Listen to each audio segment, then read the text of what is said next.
What's up? What's up? Detroit is definitely in the building via headphones, stereo speakers. Of course, Did I miss something already? No. That was my fault because I was simultaneously looking at my show notes and looking out the window. I'm telling you, these windows are the devil. But anyway, this is your man, the African Caesar. We're gonna stick the landing one day, I swear to you. And then, of course, I am joined by the North Star of the show. No. The moral compass. No North Star. It's me, yours truly. Eating his Fritos. I've never known anybody eat Fritos. You're the first person I've actually seen in my lifetime. Man, you gotta move it. I mean, man, you live in the Really? You live in the burbs now, so I mean, you probably eat Fritos because they never they just. Oh, he got the honey barbecue twist. Okay, that's different. Like I'm talking about plain Fritos. No, of course not. Dude, I know people that put those in chili. But they do it with something else. Nobody eats Fritos by itself. All right. They eat it in conjunction with something. I mean, else. nobody just sits around eating salt or pepper either. Well, Terrible. I mean, salt and pepper, maybe different. Hey. But no, okay, so you got I'll eat those too, the honey barbecue. Of course. Twist. My skin season. Why would my chips be, you know? Well, this is how we're going to start the show off. That is, all right. Shout out to Fritos. Well, at least the honey barbecue division. But no, anyway, been a long week. Some breaking news, though, like out the gate. Josh Luber is blown out at StockX, I guess, officially today. I think we had mentioned it was coming down the pike. I mean, you don't get replaced, so they can keep you around, as far as CEO. He's the former CEO of StockX. Gotcha. There you go. And that's probably why we got the now that I think about it, that the news you just gave me, that's probably why that happened. So that's I don't even know if I should say it on there. Everything is politics. Everything. Man. Can I say it on air? Or no? Not yet. Wait, we'll wait. But that's probably why. It's just funny that you gave me that news the same day as that happened. So. That's hilarious. Because, I had that conversation with them last Friday. Yeah. Oh, so last Friday. So it was around the same time then. I mean, just because the news just came out doesn't mean that they haven't come to that conclusion, before now. But stay tuned, though. That tickles me now. That is hilarious. Anyway, man, wow. So yeah, Josh is gone from StockX. I think most of us have seen this coming. I mean, like I said, he's been replaced as CEO with I can't remember the guy's name now. Formerly from eBay. Yeah. Is it Scott or something? I forgot. Anyway, honestly, I haven't used StockX ever since the hack, so I don't know how well or bad the business has been moving. I'm pretty sure they're still doing pretty good. I mean, people talk shit about, like StockX got fakes and all that other stuff, but I doubt anybody's really gonna stop. At least enough people to stop using a platform enough to cause any real damage. So, just still see. I will say this, and I don't know if it's just my eyes are just tuned in to StockX. All right, so curious. So Josh Luber listed as co-founder. Yes. But Scott Cutler has been the CEO since last year. Since June of 2019. Yep. I knew it was Scott or something. Yeah, Scott Cutler. Yep. So even with him walking away he's still handsomely paid. Oh, yeah, he getting paid. Yeah, I mean, he's not going to the poorhouse no time soon. Unless he MC hammered his way through his money. That, and then two, I think what deters StockX is that before it was just the authentication fee, which was like $4 in shipping or whatever, right? Right. Now it's authentication, shipping went up, and tax. And now at one point they had a processing fee too. Oh, that tax, man, that thing hurts. I'm looking like, That hurt. I made looking, an eBay purchase. I'm like, why is this a couple? And I look, I'm all that night. Uncle Sam. because people were talking about it, and I just happened to go on there and just kind of. Go had to put it on there too. Uncle. Did Sam. they? Yeah, Uncle Sam. They want their cut. I'm telling you, man, Uncle Sam will get his cut. I promise you that. I wonder if there was any. Because now they're doing it, right? Like, I wonder what the conversations were like leading up to that. Because I wonder if IRS or whoever reached out like, hey, yo, y'all making all this money. Y'all taxing those sales? Or because I'm pretty sure the companies themselves were paying their business tax, but were they also? But they weren't collecting sales tax because I think it would. But I think it varies by state too, though. But it's a transaction thing too, though. Because my thing is, it's like they're basically middlemaning. They're not like a direct, like, okay, I buy this from you. They're not, yeah. You know what I'm saying? There's Yeah, no they're not a distributor. Yeah, right. So right. there's just like, Well, but I mean, keep in mind, even as a vendor, even like Foot Locker, they don't distribute. They just, you come in there and you buy, or you go online and they sell things at a retail price. They're just a middleman between a buyer and a seller. So, and that makes sense. I mean, that's to me that makes sense. So the CEO that came in June of last year came from eBay, then StubHub. So I mean, that's perfectly logical to me. That okay, that's that business model. Yeah. It's you are facilitating a trade, and I've always said that like eBay, StubHub, Uber, and pimps all have the same legal defense when it comes to like whenever people, well, why aren't you doing this legally? Hey, I just put two consenting adults together and then take a little cut off the top, and then whatever they do after that, that's on them. Right. How well is that flown in court, though? They haven't got nailed yet. Well, yet. But yeah, that's why I was looked That's at. always But the it nail, just right? happened on. But it happens on other platforms too, though. Like it just came onto the reselling. Well, the Same. whole thing with Scott, though, is like he said. One, he has experience within that business model. Two, he has experience running a corporation, especially with them trying to go public, which they just did earlier this year. Or was it relative? I think it was within the last couple of months, actually, where they went live. So you already knew the writing was on the wall because there was no confidence in Josh's ability to lead the company. Once it got to that level, once you get to that level, now you got shareholders that you got to be beholden to, and it comes with a whole laundry list of things that you didn't have to deal with as a private company. So, because I think up until that point, he's had to answer to Dan. And, as far as I knew, him and Dan had a pretty cozy relationship. And so, but now that they're going they were trying to go public, but then the hack happened.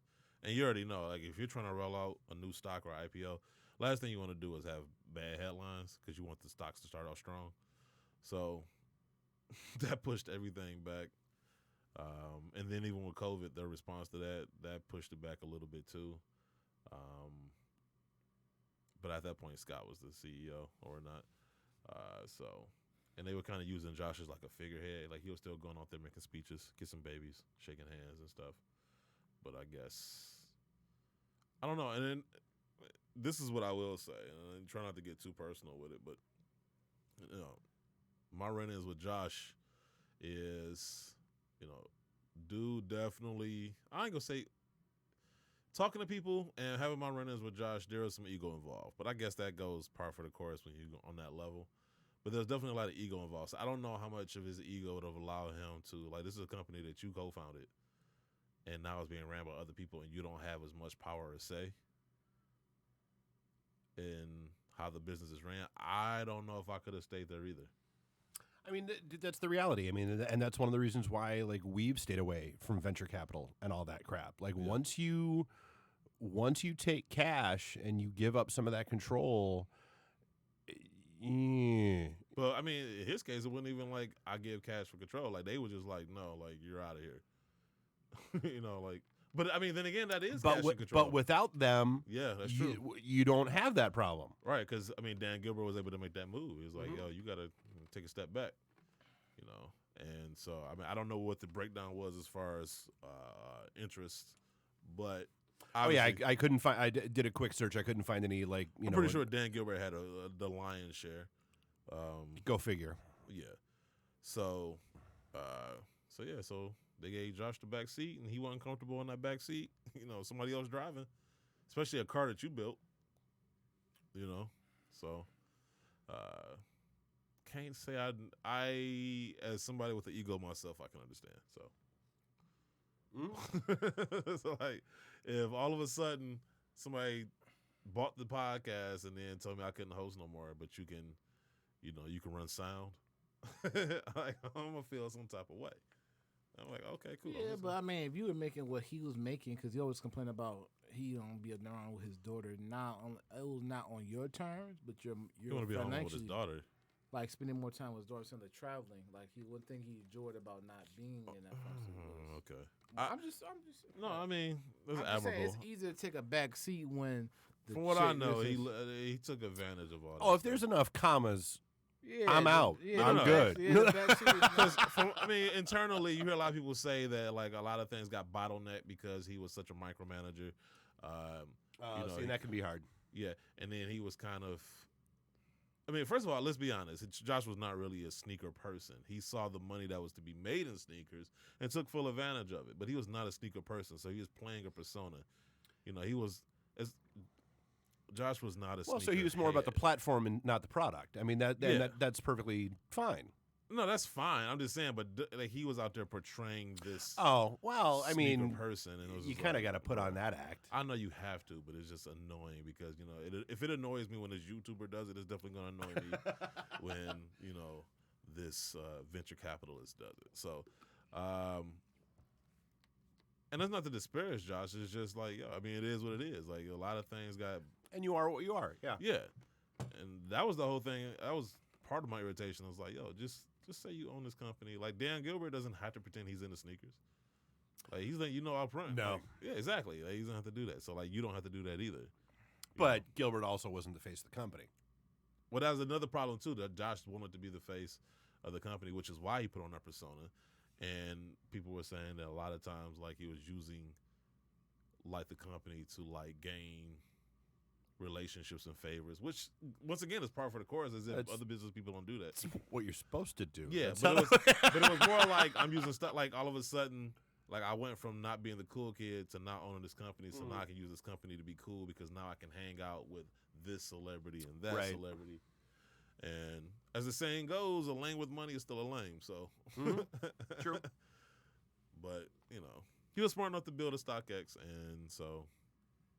But not smart enough to keep. He had the idea. Can't yell. Whatever.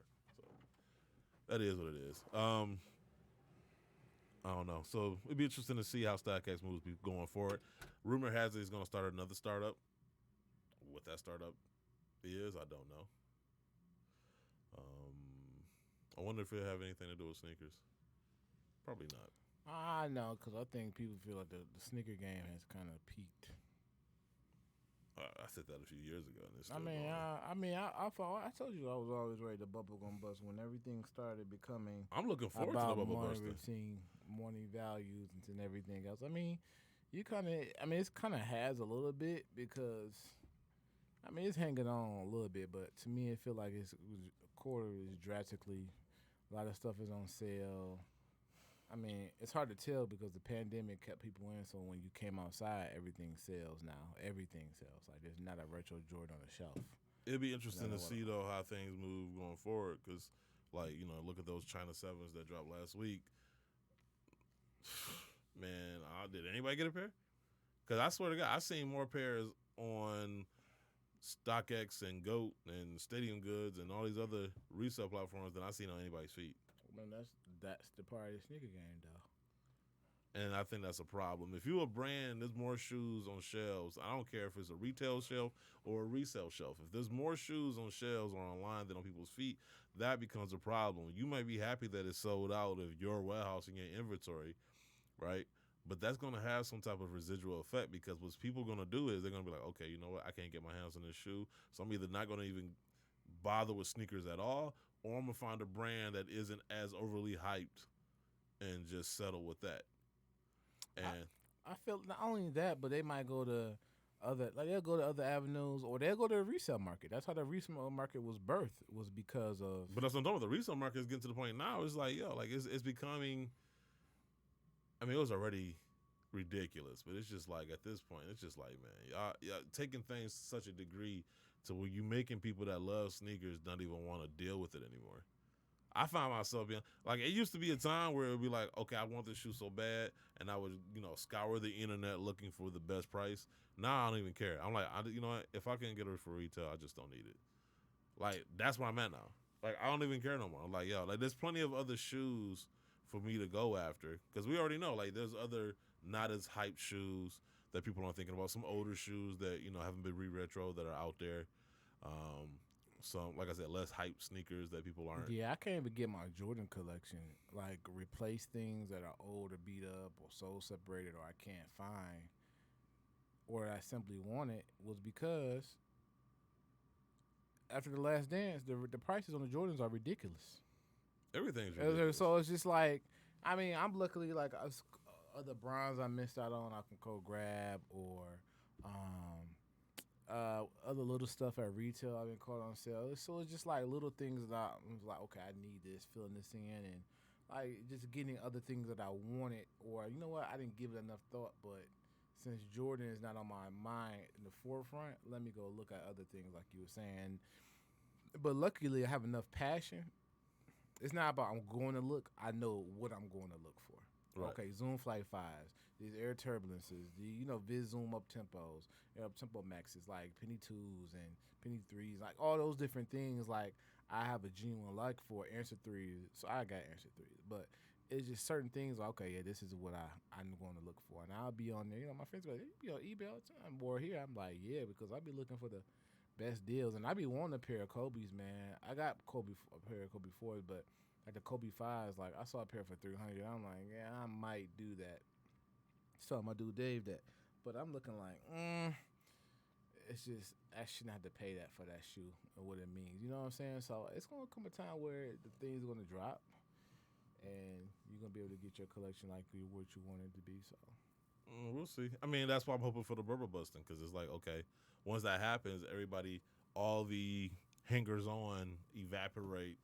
But I think it room. might. I mean, for sneaker retail, for people who work in our arena, that's my only fear for that, because that just gives the company more initiative to cut and lay off. Yeah, so that's the only thing. That's a side I did not consider. For is that bubble bursting? Right. That's the only thing I fear. What I mean by bubble bursting, I mean just like all these people that are in it for resale or hype, like like evaporate and no longer exist. Leaving room for people like me who actually love sneakers and enjoy collecting. Oh, for sure. You know. But that kind of makes me think about the Travis Scott McDonald's thing. I understood what I mean, to me, you look at it like it's another hype beast move. To me, I understand it. From a marketing standpoint, it's McDonald's that says, and like I told you before, even with the Beyonce, sometimes they don't sign you, they sign you for your fan base. No, because they see your sales shirt. Like, you make T-shirts, sell out. You do this, it sells out. So it's just like, why not tap into his fan base? And that's exactly what they did with him. I'm saying I'm annoyed, but don't confuse my annoyance. It ain't with McDonald's, because McDonald's is gonna do what it does to sell sandwiches. So Travis Scott is gonna help them sell sandwiches. I get it. My irritation is with the people. My irritation is with people who are like, oh, Travis Scott likes McDonald's. I've never tried McDonald's, or I did not enjoy McDonald's up until this point, and all of a sudden Travis Scott likes it. He has a shirt or whatever the shit he has with McDonald's, and all of a sudden I got it. That to me is such a sheep move to me. And I don't care how many McDonald's sandwiches Michael Jordan eats. I'm eating McDonald's only if I have to. Like if I'm hungry and I'm on a run. I mean, look, he actually got a legitimate meal. He didn't like something that. What was legitimate about that meal? No, here's my thing. What I'm saying is, it wasn't nothing extravagant. It was a normal meal like a black person order: a burger with the bacon, Sprite, and the fries. That's what I'm talking about. He didn't go off and do something crazy. He kept it. I would have preferred that. Honestly. Simple. No, heck, I would have preferred that because they would have justified. People already don't eat McDonald's, so you going off for the deep. No. Well, I ain't saying deep, but I'm saying he could have came with something unique, like a unique burger, like a Travis Scott burger. Like I don't know. They took research. They gotta go spend on that money. They gonna say, here, slap this. How you want your food? Put it like something unique. So it was like, okay, this is something different. Other than if you give me a double cheeseburger with fries, I mean, and call it a Travis Scott They don't. That's meal. my thing, though. It's They don't. like, But I just thought about it. McDonald's doesn't really offer bacon on their burgers. Like Wendy's has a bacon cheeseburger. Like no, They big, do. Big Frederick. They have it now.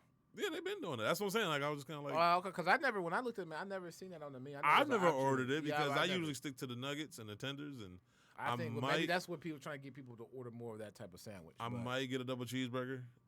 Because real talk, as far as McDonald's is concerned, if I go to McDonald's, it's for the fries, nuggets, and sweet tea. And even with that being said, Wendy's has better nuggets. Burger King has better burgers. Chick-fil-A has better nuggets too. You gotta try that Chick-fil-A. Yeah, you gotta Chick-fil-A. So I'm not a big fan of Chick-fil-A's nuggets, but they fries are good and their sandwiches are good. So, there's that. I feel like McDonald's McDonald's is branded better than everybody else. I mean, because it's been and there's a around million of longer. them more than Yeah. anybody else. Like, y'all have like one Burger King location and maybe like 5 other McDonald's locations around it. Mhm. You know what I'm saying? So it's like more convenience. And the smart thing McDonald's did actually is when they put up a new McDonald's, they actually own the land. McDonald's is like one of the biggest landowners in the world. So they don't just lease property; they actually own the land and then they lease it out to a franchise. Franchisee. Yeah, and whatever. So I think it's ingenious, but no, I'm not surprised that they reached out to Travis Scott. I guess that's where we are in the world now. I mean, it's not the first time we had Michael Jackson with Pepsi. I remember MC Hammer did the thing with Taco Bell back in the day. So I feel like So that's not nothing new. But even when MC Hammer and Michael Jackson did their things, I don't remember there being pandemonium at the gas station to get Pepsi or.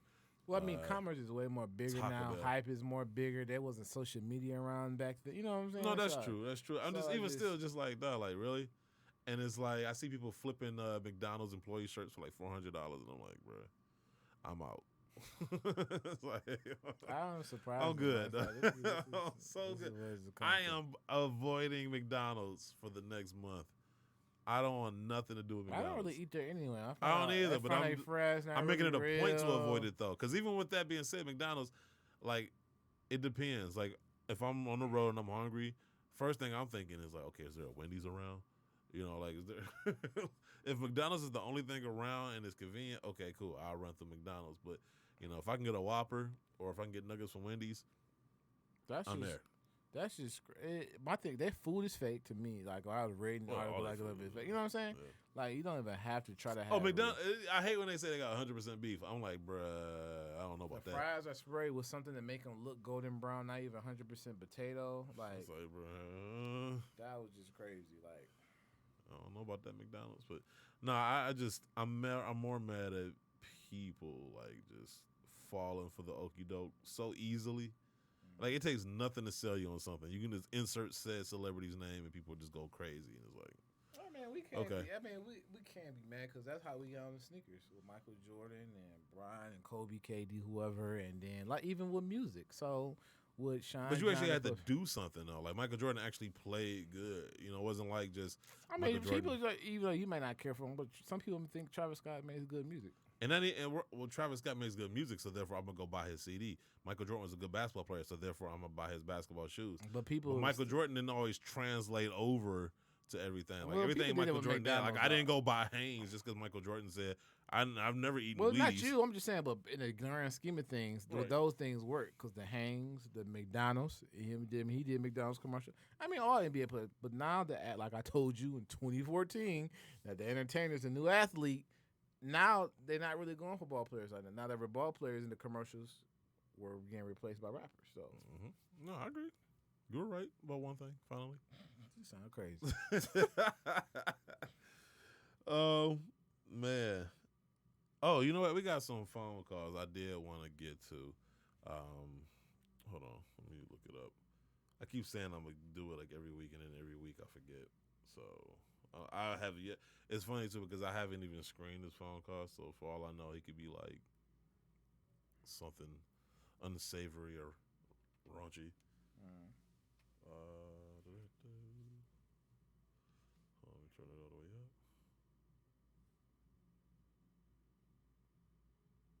Okay. Don't hear nothing.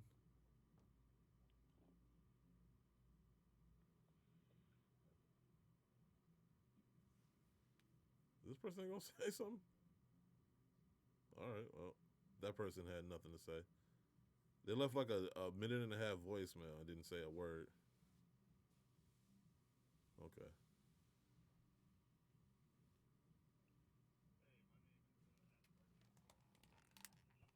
Let me start over.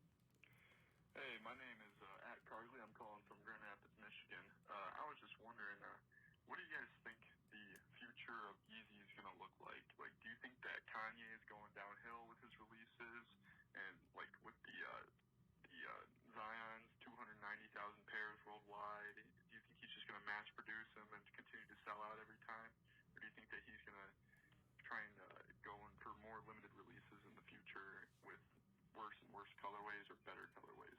So, thank you. I feel like that was a twofold question. First, he asked about the future of Yeezys. I feel like that's more of a question for you because I can tell you right now I can give a shit. Zion. I forgot what the question even was about Zion. Is he going to sell out what now? So I feel like even if you try to, I don't think it's going nowhere no time soon because despite what he does, they still sell out. And it's like, so this how it seems. Jordan started off general release and then worked his way up to now they start to have limited releases. Kanye started off limited and is working his way to more of a mass production route. So they started from different. But let's sides of define the mass spectrum. produced though. I'm talking about for him. Okay. Like, but not a million pairs like Jordan's. Okay. I'm just saying as far as like more and more pairs. No, I'm just saying like if we're gonna say mass produced, let's actually compare. In the concept of Yeezy line, 290,000 is a lot for compared to him. Now Jordan dropped 400,000. But he never dropped to it. I'm talking about producing. They never produced that many pairs. Producing many pairs. Okay, whatever they said in the article. Well, I'm just answering his question. If they did that, if they did, okay. But I feel like they do, and they hold on to them, and they give them. Because my thing, what I do notice in stores when I was a manager, we did get Yeezy restocks. We're like, we getting restocks. They didn't tell us, but when it came, it came. So it tends to happen. So I don't really know because one thing I notice in companies like those like this, people said, oh, okay, this is what we're allocating, and then it'd be a whole different thing when it comes to. I'm gonna give you a perfect example. When I was a store manager, they didn't tell us that the Yeezys were coming late until the day before the shoe release. They sent an email saying, oh yeah, shoe's not gonna get there on time. Well, so it should be communicated way before then because we want people showing up upset. You give us time to plan, protocol, you know what I'm saying? Right. It's just different things of that nature, but allocation didn't tell them or when they told them and then they forgot to tell us. So there's a lot of miscommunication. So one person may say in a meeting, okay, we're going to stick to this number. Mm-hmm. When they go to another meeting, like, no, we need a little bit more than that. But they won't communicate like, hey, we'll up our numbers. Right. So sometimes the intent or the person you may speak to, whoever, say, okay, this is the number we're going at.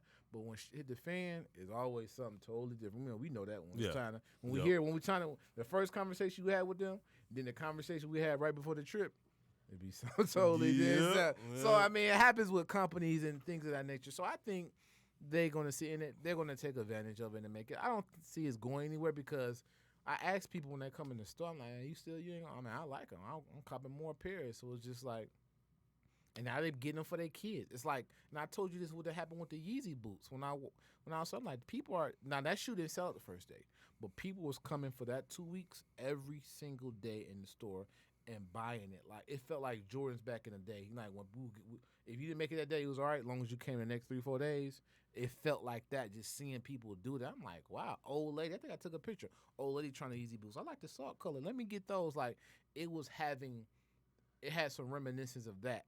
Of course, to us, it's not going to be like the Jordan, but, I mean, that's what I'm saying. Like, okay, outside of us, we remove ourselves from it, people who've truly been in it, to, like, the casual consumer, that's what they like. And it just, no matter what he said or what they done, they still line up. I'm like, dog, he said this.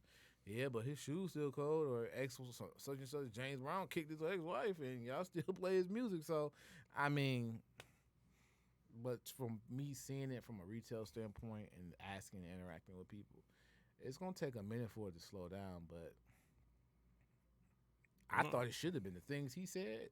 Anybody else would have been, you know what I'm saying? So it would have been done. Like Kobe had allegations and then froze his signature line for 2 years, and they weren't really rocking with him. He had to go out and score 60 points for 3 weeks straight.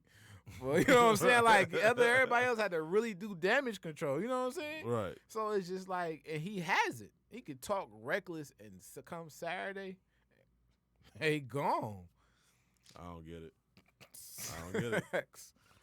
I don't get it. And that's another thing I don't understand. I don't want to keep beating that horse, man. I don't want to sound like the old guy shouting at the younger crowd, but man, I do not understand, bro. Like, it's okay to be objective about it. And you could be a fan of somebody and still be objective. Like, nah, I ain't riding with that. Like, I've actually been to a church where I never thought I'd see this. I actually went to a church, this is when I was younger, where the pastor was preaching a sermon and people were like, nah. Yeah, like it was like the most, I swear to God, that's why I remember it. It was like the most surreal thing ever. It was like, nah, pastor, not this Sunday. It's like, damn. Like, nah. It was, not the message we're looking to hear today. Move along. Yeah, try better next Sunday. And, yeah, so, you know, that used to be a thing. Now it's just kind of like, well, you know, Kanye said it, so I got to ride with it forever. Well, but I think that's an overall thing in society. And I've said this a million times. Like, I don't understand when it stopped being okay to just be okay with things. Mm-hmm. Like now it's either one or the other. It's like we live in a Yelp world now. It's either 1 star or 5 star. Right. Either you're all in or you're all thumbs out. Thumbs up, thumbs down. Like you can't just be okay with shit. Right. Well, no, I'm saying it's okay to disagree or not be okay with stuff. Now, I agree with you. You know, like, to kind of be that middle route, like you have to be on one extreme or the other. Right. I'm not saying you have to hate Kanye, but I'm like, yo, do you have to like co-sign everything he does? Well, but that's my point. It's like you're either all in or you're all out. Yeah. Jeez. Yeah, because I've been wanting a couple pair, and I'm like, I just can't get over some things that were said, and it was just like, okay, he's kind of going back to the old, it's something again. So it kind of hurts because I did want a couple pair of Yeezys, like the 700 Wave Runners and maybe 1 or 2 350s, but it's just some of that. And he makes nice fall color shoes though. So, but I just like, But then again, I tell myself, and I'm objective to myself, I'm like, dang, how can I get mad at him when I know somebody on the board of directors is a Trump supporter, or Nike and Adidas have issues at their campuses that they're not addressing or taking on. I mean, not addressing, but handling appropriately or quickly enough. You know what I'm saying? And I still buy their product after I went on the show and talked about how they should have handled this or how they treat black employees or Adidas is that, and I went right to the Adidas outlet and grabbed an outfit. Well, I think that even in the, I hate to be the devil's advocate, but at least they'll at least put up the show of apologizing. But that's even worse sometimes. No, that is even worse. So, I'm like, but Kanye don't even do that, so it's kind of hard to. At least Kanye's, even though it's trash, but what I'm saying is, some people are able to kind of look at that and find some level of redemptive reasoning to continue to support. We know as black people, when it comes to corporations, the apologies are not from the heart; it's to protect the pockets. Yeah. So I mean, that's what it's just like. He acting a fool because that's who he's been his entire career. Yes. So that's not surprising. There's sometimes what he says maybe a little bit, oh, you went in this area, we usually stick in this area. But that's why I heard more, though, because it's like, yo, you supposed to know better. You know what I'm saying? Yeah, but corporations do, too. You got black athletes. You got, you know what I'm saying? You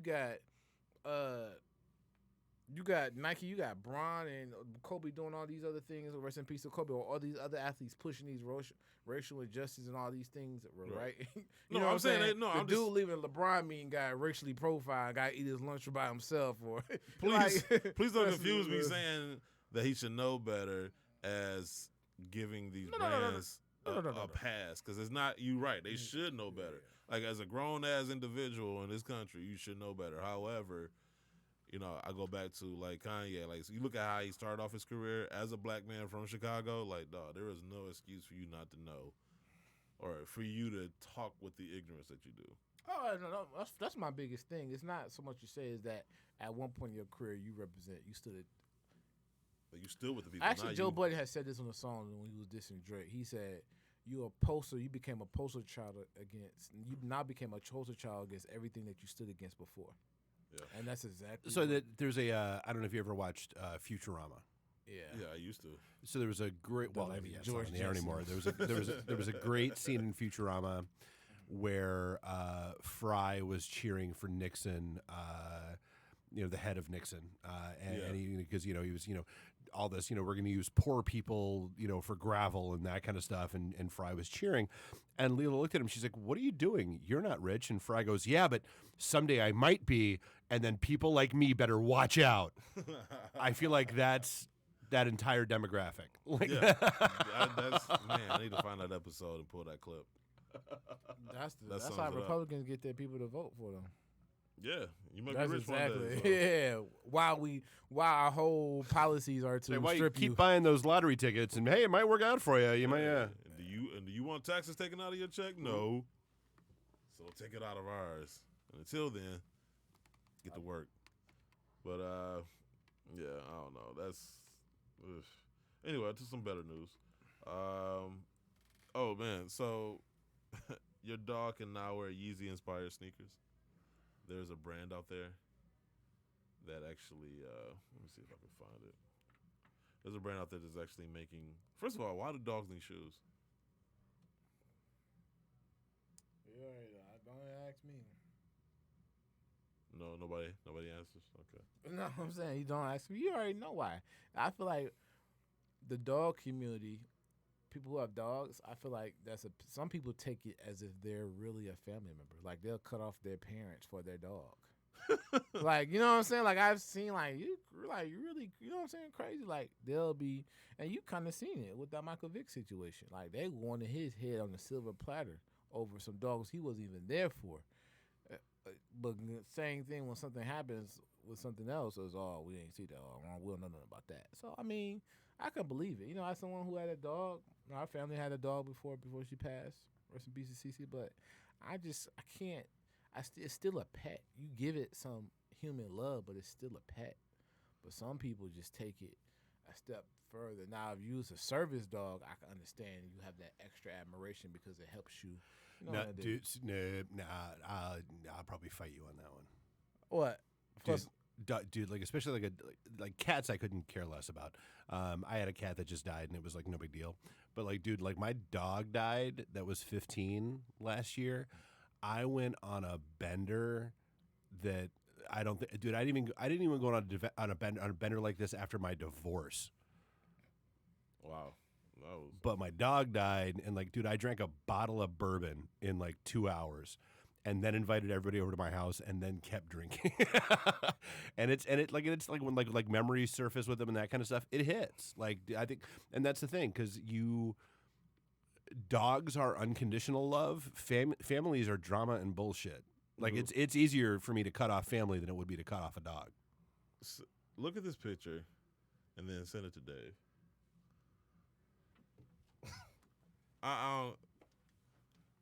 Really?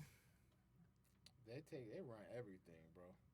That's a real thing. They run everything. That's apparently a real thing. They run everything. So this has nothing to do with shoes. This just came across my timeline. So apparently, and once again, this is not any indictment on the gay community, but apparently there's an ad where Burger King and McDonald's are doing what Nike and Adidas did earlier this year for Black Lives Matter, where they dropped their swords and decided to unite or come together on a united front towards a bigger cause. And in this case, the cause is for Pride. Was it Pride Week or for the Helsinki Pride Week? I don't know if that's a specific thing or. Helsinki? Okay, yeah. Okay, Helsinki Pride Week. So Burger King and McDonald's dropped their swords and are putting a united front together by having their mascots make out. Burger King and Ronald McDonald are kissing. All right. My thing is a child's going to see that. See, I don't think. And children, especially when they're growing up, they're very receptive to things or like to mimic things. So my thing is, you can't No. It's Nope. you can't. See, No. so I already know. No. I'm gonna sit back and let y'all. No, see, I'll fight you on that too. Did you grow up playing Mortal Kombat? Yes. You walking around the streets killing people? No. You listen to a lot of rap music. That's the type of affection. You listen to a lot of rap music. Yes. You walk around the street shooting people. No. You ever listen to country music? But no, that's visual. Ever feel the need to bang your sister? No, visual. but that's all like auditory. But I'm saying visual, like video games, Mortal Kombat, yeah, visual. But here's my thing though, like when you like that, you put that in, you know from the get go that this, from a kid standpoint. I'm just saying like when a child sees that and they go to school and mimic it, like in order to get like shoot somebody, they have to go find a gun. Like the only thing you have to do is walk up to a classmate and do that. You know what I'm saying? And it's a type of affection. Like I have to be right. angry. I'm gonna turn my mic off. I'm just gonna sit back. Raging. You have to be raging to do that. My thing is let children get to an appropriate age to make that decision. Okay, but that's taking place at Pride Week, where one would assume everyone is of age. No, because they do it in kids shows now. On the Hey Arthur. They did it on the Hey Arthur. They did it. It was another couple of shows, that cartoon. I watched it. They forced into Degrassi. Like, okay, you took teen pregnancy out of it, but you replaced it with this. Like, you shame this, but this is okay. Like, it's my thing is I don't have a problem with that. Just wait till a child is appropriate to learn to live its life, to go through its emotions, to make that kind of decision. But you already have kids in this world that are dealing with that. You already have kids that are adopted by gay parents. And so if a child watching Hey Arthur sees that it's normal for somebody to have two male parents or two female, whatever, doesn't that make that kid's life easier? You were saying that having two male parents makes the kids easier. No, I'm not talking about the household that you're coming in. I'm talking about as far as the decision for that lifestyle. Right. Yeah, so that's what, because you can't say you can choose your gender and your sexuality at 10 years old, but you can't vote. Dude, I don't believe it. So that's what I'm saying. Here's the thing, like I don't like that whole thing with Will Smith and everybody. Like, our kid's 12 and they want to be identified as a female. No, dude, they're 12. Like that's too young to make that decision. You don't want them having sex, but they can pick their sexuality. That comes on with having. See, but here's the other thing. I feel like guys are in a really weird place when it comes to this conversation, and I truly, truly do, because like girls get to go through experimentational phases. Guys, nah, man. Like you, one kiss in a locker room and you're gay. Like you're the gay guy you're the gay kid forever. You're the for life, dude, and that's like that. That's a thing. And so like I feel like it's harder for us to be accepting of it. I mean, like it's and for us to be okay with that going on because we come at it from our experiences. Like I know, and I don't want to put all this shit out on blast, but like I have someone I know, I'll put it that way, who, dude, I've known that he was gay probably since he was 13. Just by, how he acted, how his mannerisms, his personality, all that kind of stuff. His father is probably one of the most racist, homophobic people that I know on the planet. And I know every time there's like a Black Lives Matter discussion that evolves on my wall or like anything like that or on his wall, I know in my back pocket I have the tactical nuke that if you knew that your kid was seriously involved with a black male cop right now, your world would end. But that's not my story to tell, and that's not my bomb to drop. But I get it because, and I do, and I think part of that is because things changed from when we were kids. And let's not, dude. He-Man and Lion-O and all that shit could not have been more homophobic, or could not have been more like undertone homosexual. Could not have been, but it wasn't okay. And so, like, to me, with it being more okay in mainstream media, in mainstream society, I think it's okay. Like, it's because I look at him and I'm like, you would have never in a million years thought in that household that you were growing up in that was even an option for you had it not been for stuff like that. I don't know. The whole time he was talking, I'm like, I gotta get rid of my He-Man box set. Have you never seen that Family Guy? There's a great Family Guy where like Stewie's like he's got He-Man and Lion-O and they basically start making out, and then he stops and he puts them down and he looks right at the camera and he's like, "You give us all these homoerotic figures and you don't expect us to grow up gay? What's wrong with you?" No, you know what though? To your point though, I understand about representation, and representation matters. You know, when you see yourself or you have the ability to see. Dude, yourself. case in point, you want to take away Black Panther too? You got a point. All right. You got a point. I just knew you and Guru was gonna argue, so I was like, you know what? No, and dude, I don't view it as an argument. Yeah, like I honestly, But, like know, that's it'll be huge a conversation. No, it's a huge important conversation, and that's a conversation I the love only thing having. I would say is it's like really like it's just like okay. Yeah, that's Like, my do thing. they gonna be 'cause making out though? Here's my Like, thing. when it's I do the overt same- and- I do the same thing with the music. Like when I ride with my son, we don't listen to rap. I listen to Drake, but he gets clean music. He gets like Sade. Yep. He gets all that. So when I'm saying with this, I had the same energy for the rap music. I had the same energy for the video games. I had the same because I have to protect you more because more is being revealed at you at an earlier age.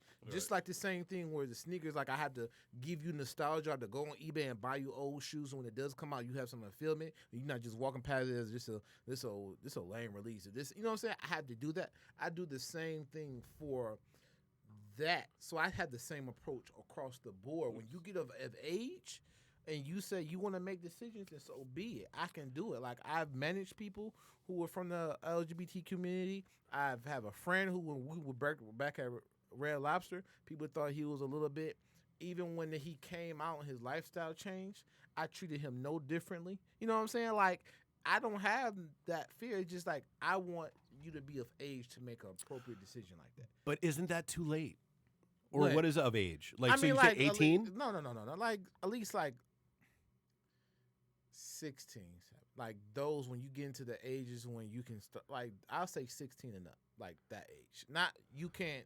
I'm not saying that when you in 10th grade or, I mean, it varies, but depends on what school you go to and everything and what you're exposed to. So, but I like at 16, if someone says, okay, you've lived your life, you've been through school, you've been around different people, you've different. Oh, so and that was the other thing. You've been through puberty. Yeah, this You know one that what I'm saying? talking about, dude. Real rural living, real rural, real Caucasian, real. And I understand that when you're only around a certain number of people and you don't find this attractive, your mind gets to. When I understand, like, but I'm just saying, like, that's just as that you just want. Okay, I want you to give up age. Like, I don't want you to pick your college in the 9th grade. So I'm not going to pick your sexuality in 9th grade. I'm not going to, like, you. True. I want you to live. You know what I'm saying? Like, that's what I'm. Well, it's, what do you want to be when you grow up? Yeah, It changes 87 times over the I'm years, gonna and let I you get wait. that. Like, I absolutely do. Go through school and figure out what you like, what you like. That is what that is. You know what Well, I'm so saying? and I look at it because like I look at it in the context of my two kids. Like, so I've got a 13-year-old daughter and a 10-year-old son. 13-year-old daughter, I've already had those conversations with. 10-year-old son, no, not yet, because I don't think he's not emotionally there. And that's why you have to. Some But people she like, is. Yeah, so it's just it bases by child Yep. and with the experience. So that's the thing about it. It's just when you know your child's ready to have that conversation. Even for me, when my son asks me why his mother not together, I'm not having that conversation with him right now. I'm gonna wait till he can fully understand. And I'm Well, or you give him one explanation. Hey, you know what? We're friends and we're just better off apart and yet Yeah, but when it gets of yeah. age, I'm gonna dig deeper. Or I'm gonna peel layers back. But that's the same thing. I'm having the same energy across the board for everything. Most people just have it for this, but you let your son play Call of Duty all night shooting people. You know See, and that's that's the thing is my energy is the same across the board. Cool. Like, you know what I'm saying? I can absolutely respect your voting, that. Yep. your voting, your X, Y, and Z. You know what I'm saying? He kind of picks out his shoes, but I'm like, hey, I kind of guide him a little bit. I still let him pick up. 2 years old, I'm not just picking out shoes because I know white, no, because you're gonna go play your mom. So, but and I don't know, like, how old is he? 5. Oh.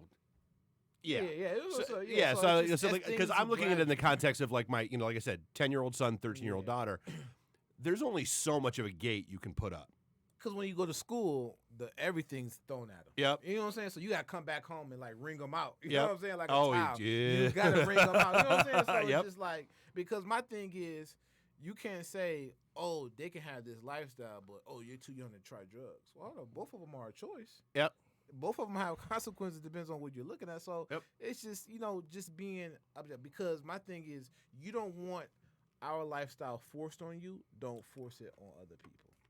let everything be, let it come to people. See, and I just honestly and that's where I take exception with the terminology. I don't think it's forcing it on anyone.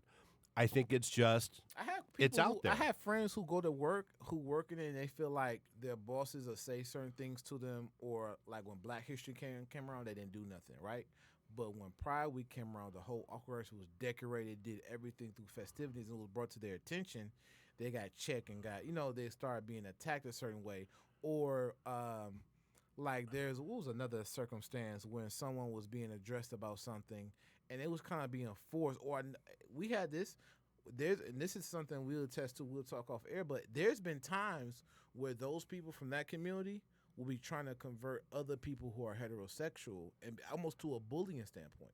And it's someone that we all know that has had to deal with the that. hell? You know what I'm saying? See, So now I gotta jump in. Dude, so here's the thing. I have so many gay friends, and there's like, maybe once or twice when everybody's super drunk, it's the shoulder bump, wink. Hey, you want me to sing? No, man, get out. No, we're not talking about no flirt. No. All right, Neymar. No, but it's like there's you can't make someone gay. Like you can't. Like it's like you can entice someone. Just you can entice someone into a homosexual experience, but you can't make somebody gay. Yeah, like that's I'm talking about so that's what I'm like. Okay, that's what it just. I feel like So Neymar is leaving Nike. Decisions when they're there. Huh? Neymar's leaving Nike. Oh yeah, Neymar's even like but what are we talking about? Yeah, so that's what just how it is. Not how that thing goes. Yeah, but. sorry. Sneakers. We should I talk know, sneakers. Right? Neymar is leaving Nike in favor of Puma. I'm telling you, Puma's making moves out here. An article written by Nina Sienna. Puma still exists? They I truly had no idea. Dude, they're they're making a well. strong comeback. An article written by Nina Sienna for the IB Times. Paris Saint-Germain star Neymar Jr. has decided to part ways with Nike after a 15-year relationship. Meanwhile, it's believed that the rival brand Puma has swooped in and signed a new deal with the soccer star. The deal between Neymar and Nike ended prematurely. It wasn't due to end until 2022, and there isn't any exact reason given as to why it's ending now. The former FC Barcelona star has been associated with Nike ever since he was 13 years old. At the time, he was a young prodigy playing with the youth ranks of Brazilian club Santos. Nike reportedly offered Neymar new values for the renegotiation of his contract, but he rejected all offers. It's not clear if the negotiations were for a contract renewal or a possible pay cut due to the current financial climate caused by the coronavirus. Rumor has it as Puma is willing to break the bank to tempt Neymar into a new lucrative deal with them. Puma has been getting more involved in football in recent years, taking more and more of a market share that has been dominated by Nike and Adidas. I think Puma is it's so funny. Like I was getting into an argument with somebody about Under Armour, and you look at the contrast between Puma and Under Armour, and it's funny because this person was talking about the historic similarities between brands, even like Nike, where, after 10 years, 20 years, like you could look at the trajectory of the company and everything. But, while you can find similarities, there are huge differences, one of which is leadership. And then a lot of things happen and fell in, like, you look at Nike, it fell in their lap, like getting Michael Jordan. Like they were lucky to have a Sonny Vaccaro, and they were lucky to, do the things that they did. So sometimes it's a matter of luck, good timing, So to base an argument that Under Armour still has a chance to do this because Nike was able to do this is a little disingenuous because there's a lot of variables there. Why, once again, you can say, well, Nike was struggling after 20 years. Well, were they struggling like Under Armour? Like, were they? I mean, people said they bet their whole company, so if Jordan didn't do well, that would have been the down. But that's my point, though. Like, is Under Armour gonna So basically, if you're gonna compare Nike to an Under Armour or Under Armour to a Nike, you're then basically gonna have to say okay, well, they're gonna have to find that Michael Jordan. Now you're gonna bet your money that Under Armour is gonna find that. Yeah, Michael Jordan the opportunity is there now. Which direction they take is up for argument. But that's what I'm saying. But they gotta find that Michael Jordan type that's gonna be able to build their business up. I don't see it. Yeah, but Nike didn't know Jordan was going to be Jordan. No. I'm not saying Nike. That's why I said luck. luck is a huge part of it. So to sit there and say, well, because Nike was lucky, the Under Armour is going to be lucky too, that's ridiculous. Furthermore, leadership. You know what I'm saying? Like, leadership matters, and nothing about Under Armour screams leadership. Nothing. Which is my huge problem with them. Like, everybody keeps talking about Kevin Plank left the company. No, he didn't. He's still there. He's not the CEO, but he still has a title and a lot of power and pull there. So, I mean, that's what they do. They just, it's like musical chairs. Like, okay, well, I'm not going to be CEO. I'm just going to make up a name for a position and give myself that title. And it's still within the same power scheme as CEO, just not officially the same thing. But, I don't want to make that about Under Armour. Just the point of just the contrast and the moves that Under Armour has been making the last 5 years and the moves that Puma has been making the last 5 years. You can start back with their relationship with Rihanna and how that kind of reestablished them in the conversation within the sneaker I want to community. give a lot of credit to Emory Jones and Jay-Z because their relationship with the hip-hop community pulled a lot of those artists. Like, Rock Nation has a heavy influence on who they getting entertaining-wise. You know what I'm saying? Not football deal, probably, but, like, they was a market that they was struggling to get into. You know what I'm saying? Somebody might throw a Puma on just out the blue just to switch up every now and then. But for people to really, like Emory Jones and then Jay coming over as a creative director or whatever, like that, those relationships they have with the hip-hop community, because Yo Gotti comes over. And all those relationships are directly tied to people that they manage or on that label, from Yo Gotti to Big Sean to Meek to Rihanna, like all J. Cole, all those people are on Rock Nation. And then J.M. Emory, who you have Puma, so they just bring them all over. And then he has Rock Nation Sports. Danny Green's on Rock Nation, Puma deal. Who else? There's a couple other athletes that were on there. I think Michael Porter, then of course recently LaMelo. So they were able to do the Adidas with Kanye. Hey, we don't have these relationships, but we're willing to partner with you to kind of. But I think a lot of the success ain't even so much of that. I think a lot of the success is just making good product. Just making good product and making. But you can make the good product, but you still need someone to tell you what to make. Like our conversation we had with them, Nike has good product. Oh, that's definitely it. So, Yeah. but with the tipping point. But that was a whole structure. Like that was. I mean, ours was. I'm just saying. If they actually I'm talking about as far as with Puma. Like that was like from my understanding, looking at the company, that was a top to bottom type of cleansing that they went through, and getting refocused on reestablishing themselves within the sneaker space. And that's why I point to the Puma thing. I mean the Rihanna thing, because I felt like that to me is a true collaboration. Like you said, with somebody who's able to tell you this is what women are wanting. This is what women are need. What women need. Like Rihanna, I felt like had a good pulse on fashion at that time and whatnot, and so she was able to infuse that into Puma as opposed to just throwing her name on stuff. But she also, once again, had a loyal fan base, and she had the Fendi. I think it might have been a little bit after. But I'm just saying that's what made it. But that's what Yeah. made it more substantive is the fact that she knew what And she it was was talking nothing. about. It wasn't. She was It wasn't trailblazing. just slapping her name on a Puma shoe and just saying, but okay. also too, it wasn't another.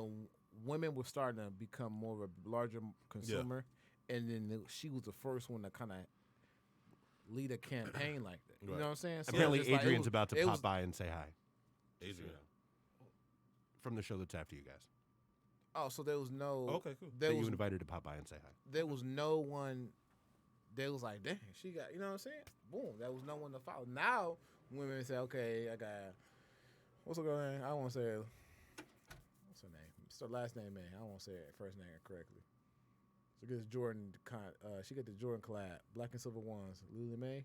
Oh, Lately May. Either her or you got Rihanna. What's another girl? That's a couple Melody. other ones. Melody Or Asani. Melody, that one, or when Cardi B had her Reebok campaign. So it was different things. Back then it was like, oh, it's a woman out the gate with that woman support is like none other. You could ask to why every But rapper even with the saying women girl- though, like the women would support. But I'm just saying though, like you could tell with Rihanna stuff. Oh, they're gonna show she- out for another woman. They No. support her. It's not even about that. Like that part, I think all that stuff is the obvious. I think the thing that made Fendi and the Puma thing so memorable is that there was an essence to it other than, hey, I'm a woman, I'm a celebrity, follow me.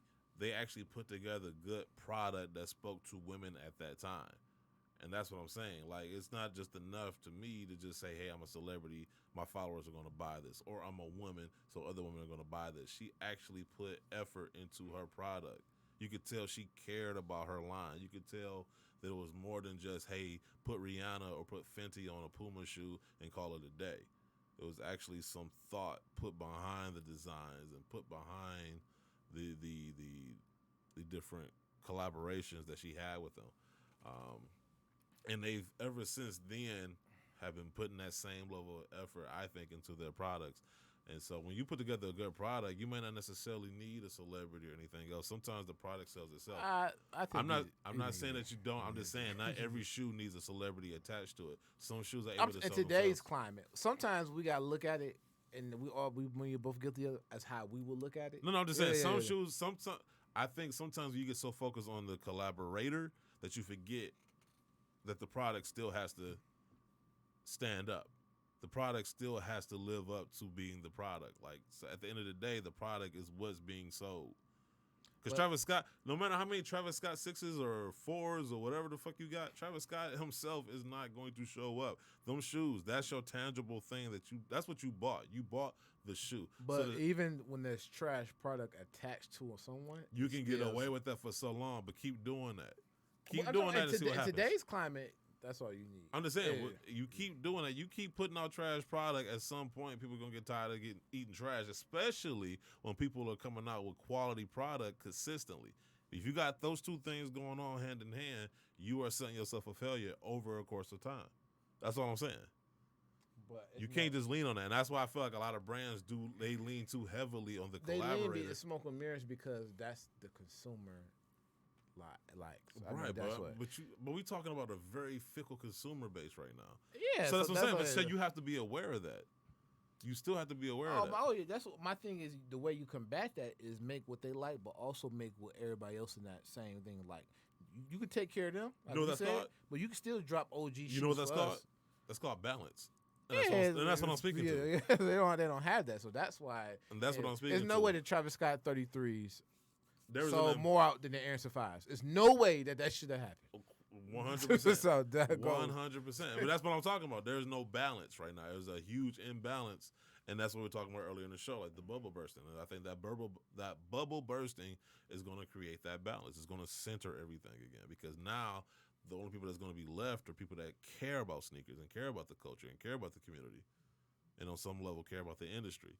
You know what I'm saying? So that's going to center things back to where they should be. But, we'll see. I don't know if I got to this last week. Vans tops the 100 most sustainable companies list. Did we talk about that last week? Vans? No. All right, an article written by VFC.com. I mean, they wrote it about themselves. Barron's announced their annual list of the 100 most sustainable companies using some of the most stringent environmental guidelines and focusing on social commitments. According to Barron's, the list is based on 28 ESG categories. ESG stands for environment, social, and governance. Whatever that, I don't know what governance means, but whatever. Covering a blend of 230 indicators. This criteria also considers workplace diversity, data security, product quality, and how companies interact with their employees, customers, and communities. Based on their analysis, Vans moved up from number 21 back in February to claim the number one spot. Some examples that likely contributed to Vans' top social scores include the company's response to the coronavirus, during which they and the VF family of brands provided more than $10.3 million worth of support in the fight against COVID-19. The aid also included cash to support emergency responders, providing test kits and medical supplies, and feeding the hungry, as well as in-kind product to first responders. Vans also committed to producing more than 3 million isolation gowns for the U.S. Isolation gowns for U.S. first responders, and continuing pay and benefits for all the office, retail, and distribution center associates. At the same time, Vans stepped up the scale and depth of their inclusion and diversity efforts. VF's portfolio of brands have also initiated a range of activities to address the issue of racial injustice. That's another company that I've always kind of felt like were, I feel like Vans is very consistent, and that might be sometimes why they go overlooked is because they've been consistently good. You know what I'm saying? Like they kind of like they're like the Derek Fishers of like sneakers in the fact that they are like consistent in their play. You know what I'm saying? Like Derek Fisher, like Kobe could always depend on Derek Fisher, even though he might not be Shaq or because like Robert Horry, right? He wouldn't do shit all season, and then he'll hit that like one big shot of the playoffs, and you know it's talked about. Meanwhile, Derek Fisher has been consistently giving you 15 every game, and so because it isn't flashy, and because he's been consistently doing it, it doesn't get the same attention as other brands who are more hyped, or like sometimes brands drop something unexpected. You know, like Adidas, like, you know, when they first dropped Yeezys and Boost, you know, it was the reason it garnered so much attention is because Adidas wasn't doing shit before then. So for all of a sudden for Adidas to drop something hot or something noteworthy was actual news. So, but no, shout out to Vans though. I love Vans. My son got like about 4 pair. And you know what the thing I love about Vans the most is that sometimes you'll watch a movie and you'll be like, the movie knows what it is, so it doesn't take itself too seriously. Yeah. Vans is like that. Like Vans knows what it is. It's not trying to be Nike. It's not trying to be, you know what I'm saying? Like they're not trying to, like you could just tell they're comfortable in their lane. They're comfortable in who they are, and they're gonna stick to their audience and their crowd. But they're able to do that because their customer base is consistent. Because when your fan base starts fickling, you go try other things. Like even when like rappers, they start slowing down, and everybody else uses it too. They're gonna do it to try to get that. Vans has been like this. How you doing? And how you doing? And their customer base has been like this, so that's why it works for them. No, I know this is very true. So. I mean going straight ahead, not divvying, or swaying. Right, but I mean, you're right, and that probably plays into that confidence. Yes. Hey. Shoes, sneakers. Yeah. Right now we just talking about Vans. So, what's the name of your? I know. Shout out to Dave. See, there you go. See, they don't make size 15s for me, so it's very hard for me. I mean, they make 13s for me, so. So I have to live vicariously, basically, through other people. I was sad. I actually had to finally retire the pair that I had since '88, about 4 years ago. Like, for real. Like, they lasted that long. You sound like Jumpman, but like Jumpman. Like, I don't know. Like, it's weird here, because when you say, I have a pair of shoes from '88, I know you've worn those every day. Like, you basically, it's like, y'all. Like, they weren't in a closet. They weren't. Yeah. They weren't on a shelf in some part of some display. Yeah.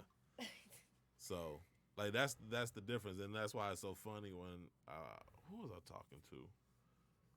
I was talking to somebody. I don't know which brand it was, so I don't want to put nobody. I don't want to throw anybody under the bus. But they were just talking about they knew who their audience is because they were saying like, some older white people like they buy 1 or 2 pair of shoes and then wear them until they literally fall apart on them before they buy another pair. Whereas, we'll buy a pair last Saturday and buy another pair this Saturday. And I have, let's see, I've got 2 pairs of Vans. Actually 3, because I've got my backup, because my damn dogs keep chewing on my shoes. And then I've got... See, that's why I don't have pets. Puppies are the worst. If I come home and my shoes are chewed up, I will Michael Vick. No, go ahead. Whoa, I don't think you're allowed to make that joke. Going after the dog. And then, here come the goddamn cancel tweets. Hey, like The Rock said, bring it. I got my brown boots. I got my Timbs. You got Timbs. Yeah, have you never seen me wear those? No. First of all, the fact that you said you have Timbs. Oh, I'm sorry. Should I have said Timberlands? No. I don't know what I'm more surprised by, that you actually had some and that you called it that. Like, I feel like they both kind of I'm equally sorry. shocking I'm to sorry. me. I keep shocking you that I'm not Barry Manilow eating a spoonful of mayonnaise while listening to Barry Manilow records. You I'm do sorry. put breadcrumbs in your macaroni and cheese, though. And then I've got like, Whoa. and then like little, breadcrumbs or in macaroni. I've had it. Yeah. God. It actually You need to tastes scoot pretty closer to good. Dave. We need to put a definite divide on this table. No, it's really. Have you tried it? Huh? Dude, Bar it's the- Louie it's has the- it in that no, microwave. it's a Bar crust Louie on does. top. No. Yeah. It's not. It's a crust on top. No. It's really No. good. Dude, it was my black high school girlfriend's family that introduced me to that. There's no way to verify this, so I can't argue. Dude, I almost got You ran. gotta try it. Dude, I grew up in Nah. middle of nowhere, New Hampshire, which is a little redundant, and dated the only black girl in my high school. Almost got ran out of town over it. Parmesan. I think like Shout out sometimes to I had like Dave. Parmesan crusted macaroni and cheese. I think Bar Louie does it. That's pretty. I mean, good. I don't know if it's breadcrumbs because I don't care. Yeah, for if you're making craft, I got no time for you. Although, oh my God, I got the best. So here's a great story. So I took a couple buddies to Baker's, and we're sitting there, and Bob gets up and he goes to the bathroom, and my buddy Neil leans over and he's like, "Dude, why does it cost like $4 for me to get like ranch dressing on my salad?" Oh. And I was like, "What?" And he holds the menu up and he's like, "Yeah, dude, it says right here, dressing, $4." And I fell over in the booth laughing. You said where? And he was like, "What's so funny?" I like look at him. I'm like, "Neil, you never date a black girl?" And he was like, "No." I'm like, "Dude, that's the stuffing that's inside the bird." He's like, "No, it's not." I'm like, "Hold it." And Bob comes walking back, and I'm like, "Bob." He's like, Neil's like, "Shut up." He's like, "Dude, why does it cost $4 for ranch dressing?" Bob looks him dead in the eye. "You never dated a black girl before?" Like that's. That is dressing that you get Wow. on Thanksgiving, and it's a side. For all those, So yeah. sweet. Wow. Okay. He said he thought he was about to pay $4, but sure, some restaurants they probably will make you pay $4 for True. some dressing. So for all the listeners who are like, where'd that chick come from? So introduce yourself. It is. Hello, it is Nakia from the V Life Podcast. Yeah, we met like a couple weeks ago. You guys did a crossover a couple weeks ago, yeah. Yes. You may or may not remember, given the amount of drinks that happened, yeah. No, I remember it. I remember it. I may or may not remember it No, based on the amount of drinks that happened, yeah. No, because it's so hard getting like, because you want to have like that female voice on the show, and it'd be like so hard because it's like you don't want to just have anybody on the show. But you so chipper, and it was like, oh, okay. Thank you. I'm told I have a nice, phone voice. Okay. Hmm. All right. I'm just gonna rub my beard and think about that for a second. Indubitably. So you didn't mean what they say. But I'm glad to be here, and thanks for letting me crash in today. I know I was actually shocked because he was like, she's downstairs. I'm like, what? Like one, she's late, but then two, I didn't. Whereas- I didn't know if y'all had guests. I didn't. Whereas the week after the little crossover, you're like, well, where the hell is she? She said she was going to be here. exactly. You was actually looking for me. no, we were. I was like, yo, like, I where's she didn't at? know if you But then was, we like, had, I think we had like serious. 4 people here, so like we had Right. a quota, Okay. which yeah. sucked. It's by the way. not, don't call it Oh, a my quota. It's not a goodness. quota. What is it then? It's a limit that is Limited. imposed upon us Keep by us the health safe. department, who is here every effing day. So, Oh, my Another goodness. word is quota. Huh? no, I feel like a Every day? quota is something Okay, you gotta you have try to to reach. reach. Okay, you're right. You're right. Oh, yeah.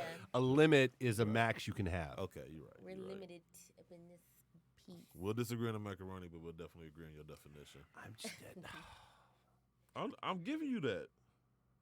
Did we talk about the how Nike is shutting down accounts?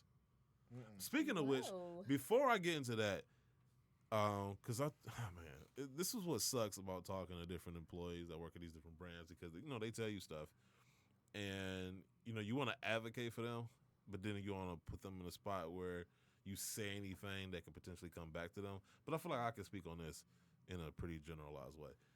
Nike, because so they're doing cuts, right? Obviously, they're cutting accounts, and so they're also doing layoffs. And they did one round of layoffs already, with I believe 2 more to go. So there's like a whole bunch of like unrest, you know what I'm saying, in Beaverton right now. And what sucks is, it's really hard to focus on your job when you don't know if you're gonna have one tomorrow or next week. Right. especially in a creative space, especially if you're somebody who's in design and innovation, it's kind of hard to focus on designing and innovating when you're worried about feeding your family and paying your bills. So, from what I'm hearing, a lot of people are just like, they just wish Nike would just come on and get this shit over with. Like, you know what I'm saying? Like having people in this state of suspense. And in particular, there was a call recently with the CEO, and he spent a good amount of time talking about the video with Drake. Like excited about it, like, oh yeah, Drake, we did a video. Drake came here and did a video, and like meanwhile, people are like, motherfucker, we gonna have a job next week. Like, you know what I'm saying? Like they ain't like they don't give a shit about Drake. Like, Dude, so who was it? The CEO of Entercom, a big radio conglomerate, kind of like Cumulus, put out a statement / press release today where he used the word excited 4 different times.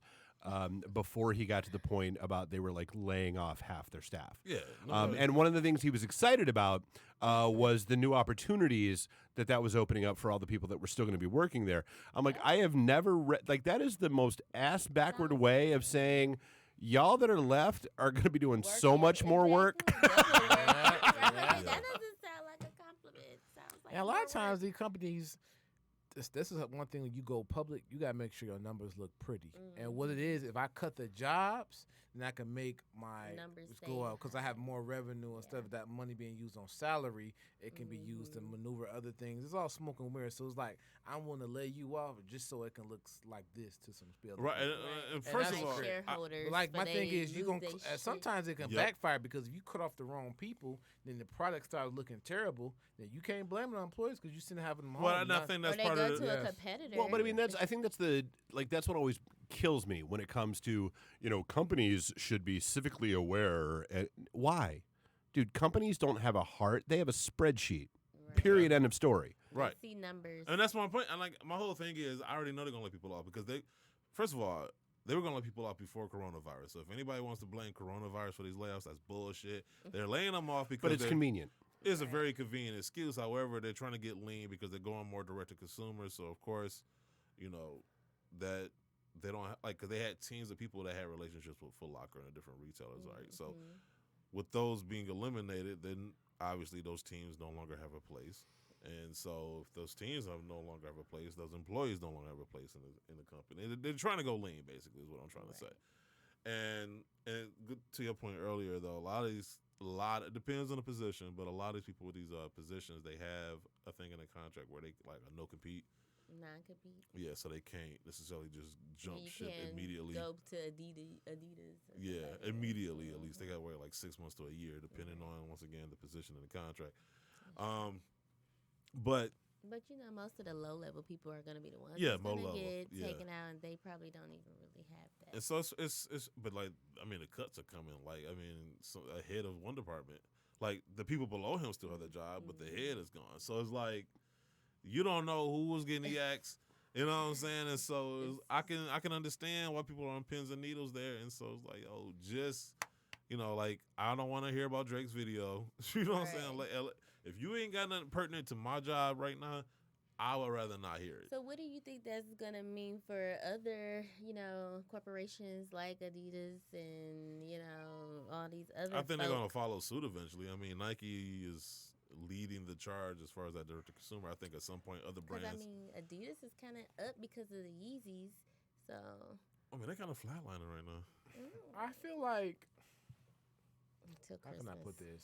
I feel like they using that or they trying to streamline. Like companies love to use an excuse, but I know. It's a real reason. Now, like I told you, it's to make numbers look pretty and things of that nature. So I think that's one of the things. You got a new CEO, so anybody when usually a head comes in, they like to clean house. Yeah. You know what I'm saying? I've witnessed that and we've seen that numerous times. So it's just like I just can't really. And you're not struggling because your product is moving off the sales. Right. The people who are selling your product are doing record numbers. So That's you what can't I'm say it's a lack of sales. Here's the problem, though. When you have so much market share, there's only so much more growth you're going to do, right? If you own like 60% of the market, there's only so much more growth. So that's why the acceleration towards direct to consumer has been so fast and drastic because it's like that's the only other way to show some sign of growth is to cut out literally the middleman. Okay, we're gonna get rid of the Foot Lockers and the Right, Dick's 'cause it's Sporting more Goods, because we could just sell it to online you direct sales. and make all that money. But You know what I'm here's saying? my thing. But prior to that, I would get that. But post coronavirus, with things taken all day in the mail and customers who normally would order are now saying, you know what, I'm just gonna go to another store and buy it so I can get it over with. Like those things, if coronavirus wouldn't happen, okay, because stuff was coming fast. Now with that, stuff is taking longer, and you going more direct consumer, which means if you going more direct to consumer, that means more FedEx or UPS gonna be pushing your packages. If they don't hire adequately, then your packages are going to take longer to get, which is going to be upset customers. So it's like those are the things that they got. We're talking about Nike though. They don't care about. I mean, I'm just saying, but they do when people complain when they start people asking for their Right. refund back. You know what I'm saying? But you got to also Yeah, think that's true. of where we're headed, just in just in times, and it's not. I don't really see it going backwards. I get what you're saying because it is, but that's just gonna open a window for new entrepreneurs to come in and have another delivery service or courier service that's gonna try to partner with these companies to make the mail get there can see that. sooner. There are like 37 venture capital bros sitting in Silicon Valley right now, coming up with apps named like LETR and UPS Plus Yeah. Right. that won't actually do anything, but like I'm angry, but like the whole that whole postal service thing like totally irritates the shit out of me. Oh yeah, Yeah. Agent Orange was a fool for that. Yeah. No, It's trust me. annoying. Like if you're mad about the postal service not making money, I'm sorry. Can we talk military? Because the military we spend like 80x on. Oh my God, the contracts they throw around. Well, no, we said, and the military ain't making us any money. Like I'd be good, dude. The war in Iraq, if like the Gulf War would have dropped oil No, prices, like I'm gas just saying- prices no, down to what $1, Right. Like I'm the- saying if they like just the contracts that they alone is ridiculous. Just to like build shit they don't even use. I said Oh, man. people fail to realize people love the joke. Oh, black people buy this stuff they don't use and all that, and we used to make fun of cribs. All black people buy Bro, that the stuff. money they we buy. blow. But I said the same thing. The U.S. do the same thing. I spent look at these Country blow. look at these 25 stealth bombers that cost 2.5 billion to use, and while China's looking at you and like, you fool, you spend 60% of your national your money on your military, and we got your economy in the palm of our hand. Yeah. So it's just and our like, people are eating bats. it's like- Right. so it's just like I'm looking like this is just like complete. I mean, and then foolishness. you Oh, you want to cut education, but keep them how? In every fight that you fight, you talking about we protecting They, this. they all they think Every about fight is you fight is on destroying foreign somebody. land. I mean, if you don't think follow about it, it, we too. don't like what you say. We just gonna find a reason to come over there and invade your ass. So as long as we got the firearm, you can have all that other shit because we'll just come take it. yeah. But they don't think because they're still smarter because they still have more technology. I mean, But they're because okay you with the invest in your technology. infrastructure and your people, the smarter you give more free education and quality education. Why do you think they the put so much better- emphasis on the yeah, education over Maybe there? that because the better the people will work, the better workers they are, the better infrastructure, and the better country you will have. If you People notice, complain about communism, but it does have some If things you that notice- work right. I mean, elements of anything. Yeah. But if you notice, though, like one of the first things China did was invest in their education. Like way back, what was this, like the 60s, 70s? Started putting more of an emphasis on the education because it was like, okay, like we're going to have an educated workforce. Because the more educated the workforce, the more our products You advance. can't be replaced by robots. Right.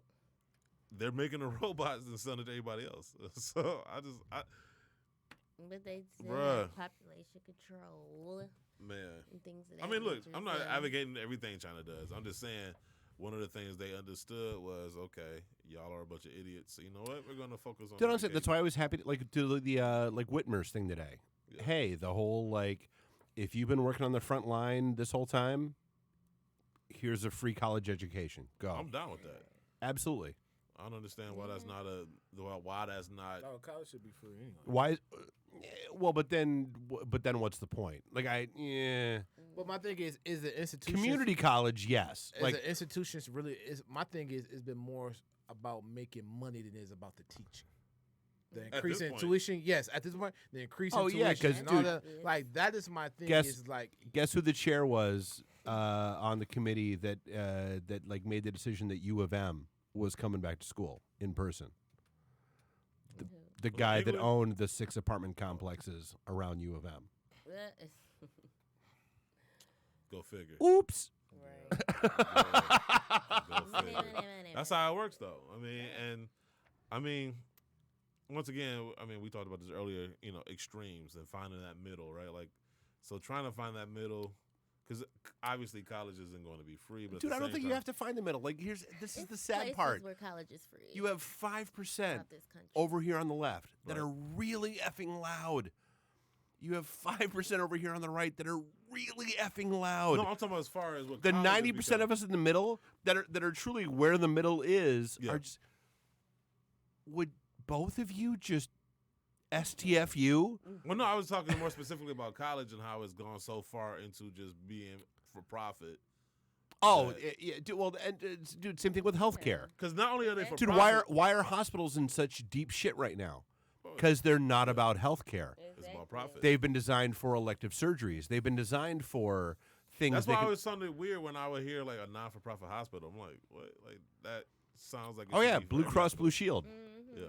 They're a nonprofit Making with money, 50 though. billion in the bank. Yeah.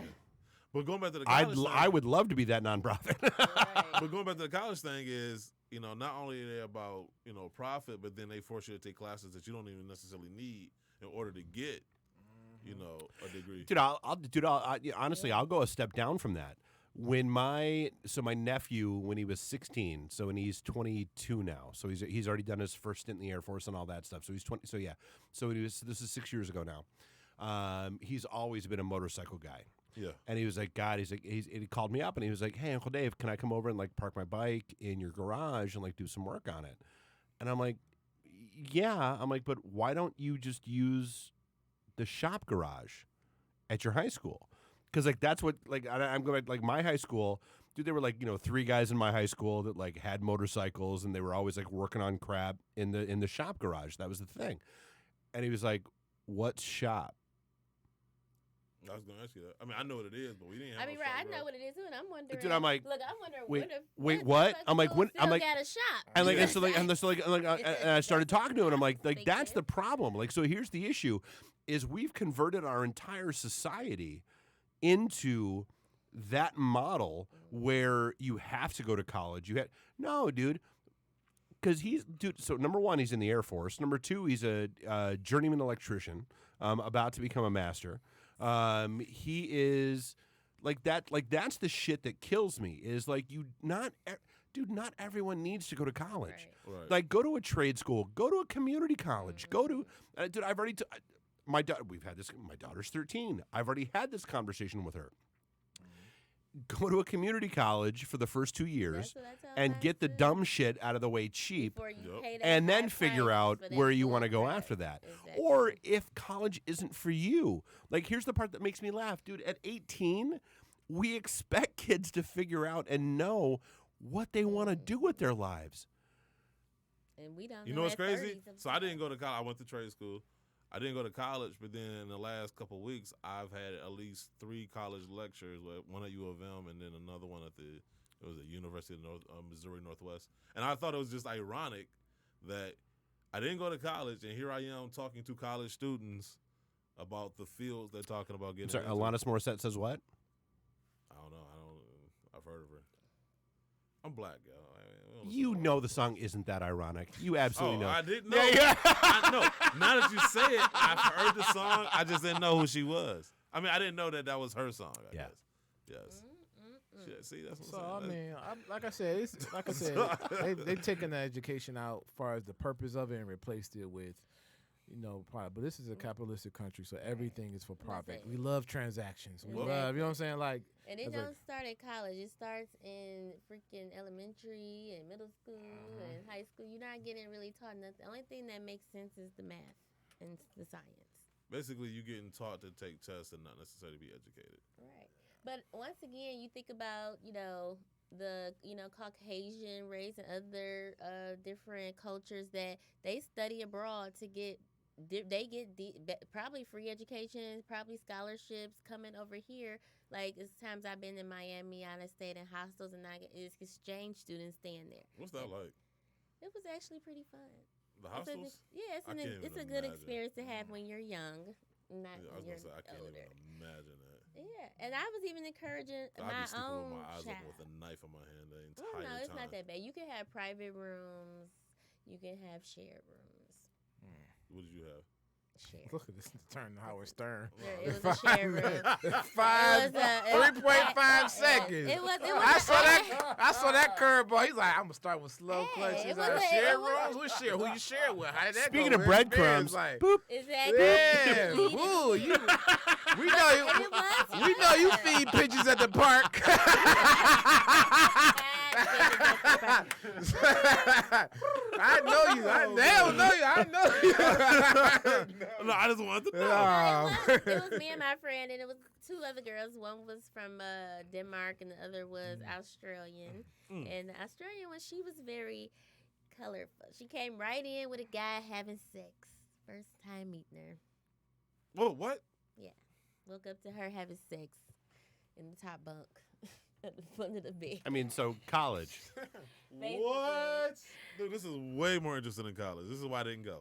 But this is college, like he said. Nah. Pretty Don't good. get it. Nah. Real college life. College Not experience is really The fun. college experience is really fun. Don't get it construed. That's crazy, though. That's crazy. Nah, It was crazy.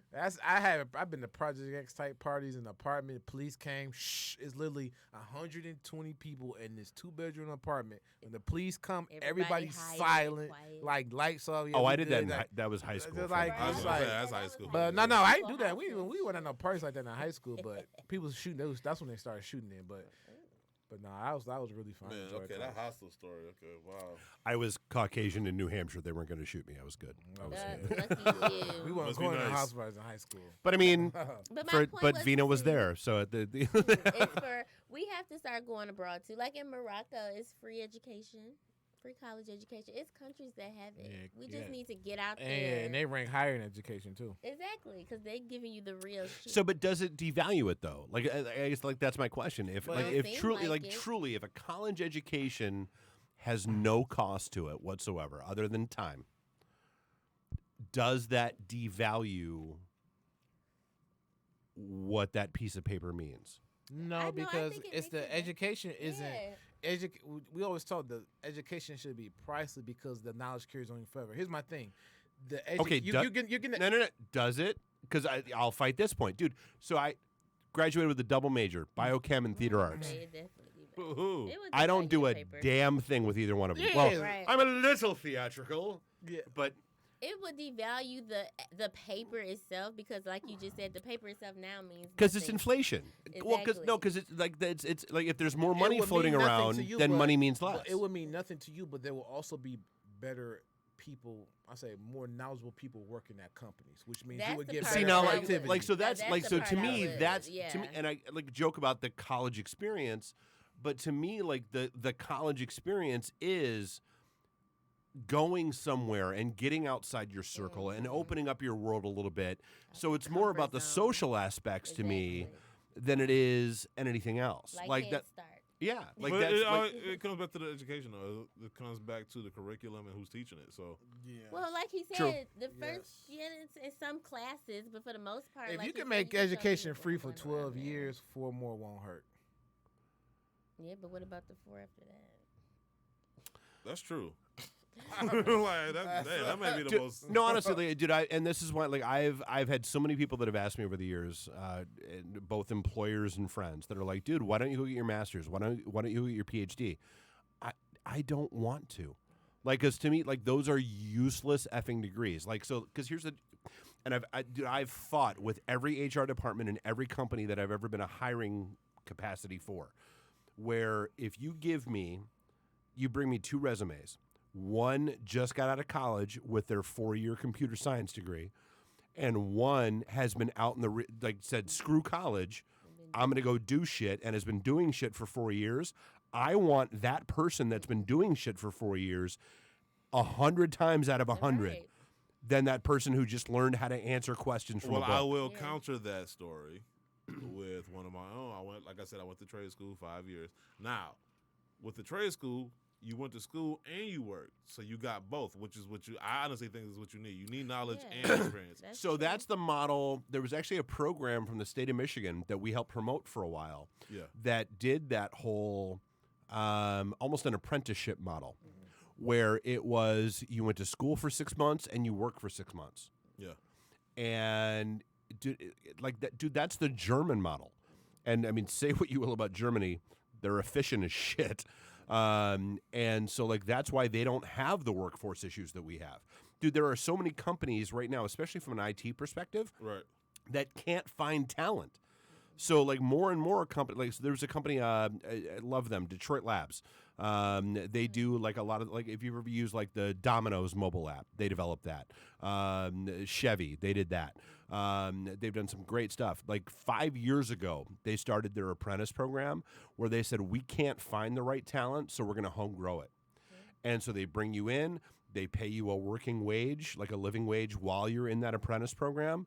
And hopefully and it might take you 3 months, it might take you 6 months to get through that program. Right. But at the end of that program, dude, there's a 6-figure job waiting for you. Well, see, that's the thing, though. So I went through the program, got my license or whatever, right? I'm just out the program. I literally just got my license that year. I'm working at this company. This guy's been doing it for 30 years, doesn't have his license. And maybe mine might be different because I think having a degree and having a license is two different things. Like a license means you're capable of doing the Yeah, job. a driver's license Yeah. doesn't mean you know how to drive. Exactly. Allows That's you true. your permission to However, try. However, it comes with a certain level of training in order to do the job. And so this guy, and I wasn't like, I'm just there. I'm just trying to get my check. I ain't there to prove nothing to nobody. This is all put in a good day's work and go home safe, right? As we're talking and stuff, you know, he finds out I have my license. He doesn't. And it was like instant insecurity. Dude just took issue with the fact I had my license and he didn't. And I've been doing this for 30 years. I'm like, okay, cool. Going back to your driver's license analogy. I'm like, okay, cool. So if I drive for 30 years and I get pulled over, can I tell the cop that? Or is he going to want to see my license? He's going to want to see my license. So instead of Michigan, got to be a license to do electrical work. Long story short, he kept making an issue out of it. So just to pull his card, caught the inspector. Shows up 2 days later, basically shut everything down and said, okay, I'll allow you guys to run cables, but when it comes to doing anything in a panel, any type of wiring, only he can do it, pointing to me. And I looked at him and I was like, see, the difference between me and you is this is your ceiling, this is my floor. This is the lowest I could possibly go. This is the highest you could possibly go. You know why? Because I have a license. That was it. I was, and so, I mean, his experience means something, but you got to have the education along with it. But Sometimes here's you here's the need thing, that though. paper to back it up. I would say both are needed, and this is why. Hey, like people are like, well, you have the great experience, but you're in the 4-year degree. It was like, okay, I got my experience by working. I couldn't have had that experience working like that. What did I do if I was going to school full time? Exactly. So the jobs set you up for the okie doke because it's very possible to have two at the same time. Both. So this is why our apprenticeships are good because they do both. Yeah, that's what I'm saying. So I'm going to, and then on top of that, right? We have people who will come in. I got a 4-year degree, but they don't know what they're doing. And then on the flip side with you, it's like, okay, I can show you how to move, how to run this and do this. It's like, dang. It's like, yes, because your school teaches you the basics, but the experience you get in the field, it shows you how to It's deal that with real things. world on that. shit. Because, yes, for that's instance, what- like you'll go to school and like you'll learn how to look at a blueprint, and then you got in the real world, and you know that whatever's in that blueprint does not line up with this real world shit, and you got to Right. work Nah. around it.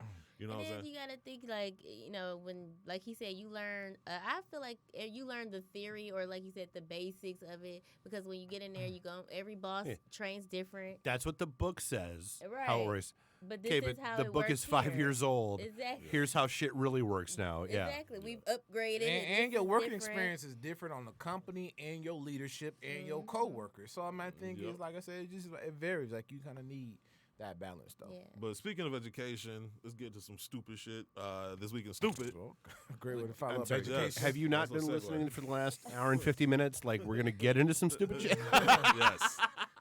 A Fender bender leads to sneaker robbery. An article written by Brandon King for SneakerShopTalk.com. A fun evening was disturbed when two attendees of a house party in Green Pond, South Carolina, got into a fight, of which a third attendee tried to break up. Remember that. Two people got to a fight, and then the one guy was like, all right, we're not having this. Black Lives Matter. Break it up. Right? Okay, cool. Mm-hmm. The man who attempted to break up the fight left the party with his cousin and was following his cousin home when somehow he ended up rear-ending his cousin's vehicle. So he wasn't paying attention and ran into his own cousin, right? Okay. While the two family members pulled over to look at the car for damages, one of the men from the house party altercation pulled up with several other men. The suspect allegedly proceeded to beat up the cousin who had attempted to keep the peace at the house party. Wow. Stomping him out on the ground, and then taking his Air Force One's, iPhone, and $80 in cash. His Air Force Ones. Wow. Jeez, I know, guess that it was just kinda a random. Well, actually, that's disrespect kind of thing. hot because they can't keep them in stock. They are a hot commodity. It sounded like Right he was now. being disrespectful. Like, give me a shit. I'm just saying, though, like, you gonna fight the dude that was trying to, like, He break up probably the fight? He was mad at him. He must have said He's a something. neutral hit a party. nerve. I guess. Got like, oh, you think you tough too? But why, though? He was breaking up the Well, fight. you He know, wasn't that's trying to why fight. sometimes getting in a fight with people is pointless because Yeah. it's never ending. If I beat you up, you're going to want revenge. You know, I almost feel like it's going to be always a revolving door. Yeah, That's nobody's why at some point nobody's- you have to be the bigger person and actually have a conversation and try to. Or Or, you- come to or just some leave it middle ground. alone because some people they ain't going to reconcile. So you Some- can't ration with yeah. people. So Yeah, just, some people just don't want leave to it Yeah. Yeah, alone. when you can't ration it, but hey, we But- can agree to disagree. Especially with men, there's too much ego involved. Especially when you're younger. Like, I feel like when But older that's cats, the problem. I think older cats who's been around, I think that's more likely to happen is that they can have that conversation ultimately. I mean, the younger you testosterone are- is testosterone. You're probably it they is. even go get into let's a not act like women squabble. don't do this though. No, but it's just a saying. Like, I'm not saying people There's don't, a but saying. it's Your just fights saying, are more. like, Your fights are more theatrical. It's I- like I watched. I've never seen a fight like never. I'm saying this is like never. Mary, it was a song that never ends. Like the girls got into the fight, right? They fight, right? I've never seen people fight with cars. They get in the car. She's ramming. They literally swiping each other, back and wow. forth, Just- swiping each other. Like I wish I had.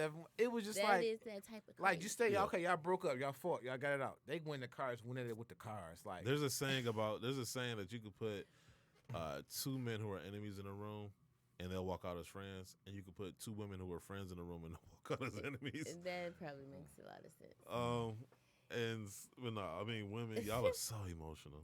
And yeah, I feel that and women take things all personal all the time. 'Cause But I see, that's what I'm have saying, like, friends y'all that have do that emotions. all they the got we have our egos egos. too. They got egos too. Yeah. But no, y'all are more emotional. We're more egotistical. So it's like pride. It's egos there too in some cases with certain people because when somebody you think this girl thinks she all that and it's like, well, you know what I'm saying, now my pride is on some shit because you not all that, it's like you said, it's always some type of ego and emotions is what makes it draw out. Like you said, like the guys can eventually just say, you know what, this was fucking dumb, moving on. Either we cool or we ain't. Because you know what? 'Cause I think most men don't like wasting time. Yeah, but women they Like, gonna so drag that's it not because of emotion. It's gonna drag. And Or drag even and when, drag. even my thing is, even when dudes don't resolve, like I don't really care to like cool out with you, but I know when I see you stay your distance, I stay my right. distance. You know what I'm Let's saying? keep it Even cordial. like I don't mess with you, but I ain't about to go out my way to do something. You know what I'm saying? Yeah.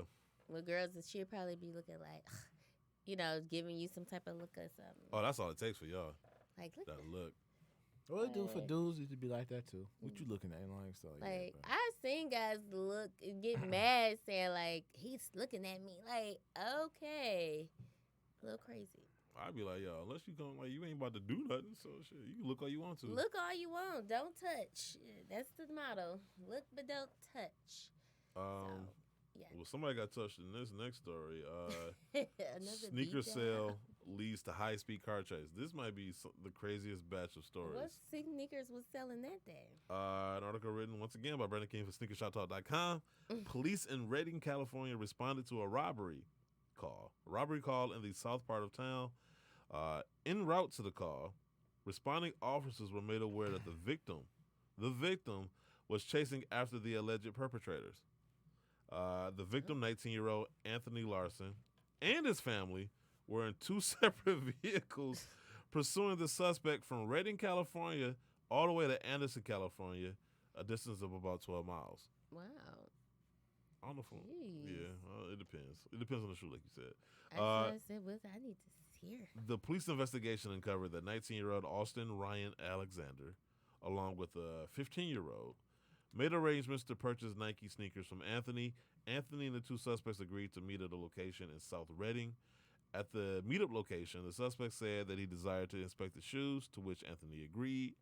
While inspecting the shoes, the two thieves quickly got into their car and drove off. Wow. He was like, I'm going to look over the shoe. What's that? He just jumped in the car. Right. Anthony, who apparently didn't come alone, jumped into one vehicle while other family members were in another car and proceeded to chase after the suspects. At one point during the chase, Anthony and his family actually managed to box the suspect's vehicle in. However, in something out of an action movie, the suspects ran both cars and continued their escape. Wow. The chase ended when the suspects arrived in Anderson. The police were able to conduct a traffic stop on all the cars involved. The one suspect, Alexander, was arrested and booked into the Shasta County Jail and charged with robbery and assault with a deadly weapon. The 15-year-old suspect was cited and released to a relative. Now I'm trying to figure out how, what? Cited for probably for reckless driving. But how? Okay, so if one person is worthy of getting arrested, granted he was 19 and an adult, how's the 15 not held in like juvenile or anything until? You know what I'm saying? He Like must have had a good story. Or was related to somebody. Right. They let him off. Yeah, Jeez. that relative probably worked at the Shasta County Jail. Shout out. Probably an uncle or a father, man. Right. Uh, Wow, that is crazy for some Nikes.